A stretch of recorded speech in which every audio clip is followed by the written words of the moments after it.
Bring results out of that. ആ പ്രോസസ്സിനെ കുറച്ചുകൂടി interesting ആക്കുക. അതിൻ്റെ ഭാഗമായിട്ട് ലോങ് റീച്ചിങ് ആയിട്ടുള്ള റിസൾട്ട്സ് ഉണ്ടാക്കാൻ നമുക്ക് സാധിക്കണം.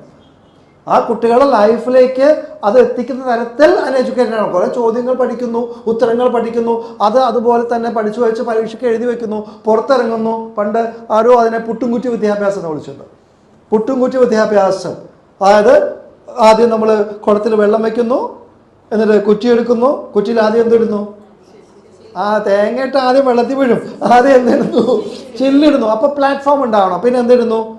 തേങ്ങ നാളികേരം ഇടുന്നു, പിന്നെ അരിപ്പൊടി ഇടുന്നു, അടുത്ത ഇൻ്റർവെല്ലിൽ തേങ്ങ ഇടുന്നു. നമുക്ക് എത്ര പീസാണ് വേണ്ടതനുസരിച്ച് നമ്മൾ ചെയ്തുകൊണ്ടിരിക്കുന്നു അല്ലേ? അങ്ങനെ ഒരു ഗ്യാപ്പിൽ നമ്മളിങ്ങനെ ഫില്ല് ചെയ്ത് കൊണ്ടുപോയി അടുപ്പത്ത് വയ്ക്കുന്നു. ആവി വരുന്നു, അതിനെടുത്ത് പ്ലേറ്റിലേക്ക് കുത്തിയിടുന്നു. ഇങ്ങനെ നോക്കിക്കഴിഞ്ഞാൽ ആ കുറ്റി ശൂന്യമാണ് എന്നതുപോലെയാണെന്ന്. എനിക്കത് ഓർമ്മയില്ല ആരാണ് പറഞ്ഞതെന്ന്. I don't remember. ഞാൻ പണ്ട് എവിടെയോ കേട്ടതാണ്.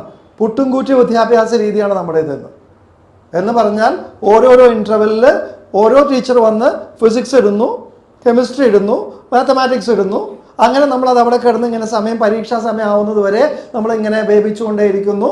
വെന്ത് കഴിഞ്ഞാൽ പരീക്ഷാ ഹാളിൽ പോയി അതാത് പേപ്പറുകളിലേക്ക് ഈ പറിച്ച കാണാപ്പാടം പഠിച്ചു വെച്ച സാധനങ്ങൾ കുത്തിയിട്ടിട്ട് നമ്മൾ എഴുതി വെച്ച് തിരിച്ചു വന്ന് പുറത്തേക്ക് ഇറങ്ങിയാൽ ശൂന്യമാണ്. ഒരു കാര്യമില്ല. എന്തിനാണ് ഈ പഠിച്ചത്, എവിടെയാണെന്ന് നമുക്കറിയില്ല.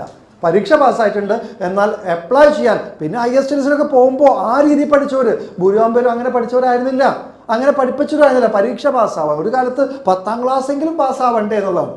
ഇന്ന് 10ാം ക്ലാസ് ജയിക്കാൻ ഏറ്റവും എളുപ്പമുള്ള പണികളിൽ ഒന്നാണ്. ഇത് തോൽക്കാനാണ് പണി. ഒരാൾ വിചാരിച്ചാൽ എളുപ്പമല്ല തോൽക്കാൻ.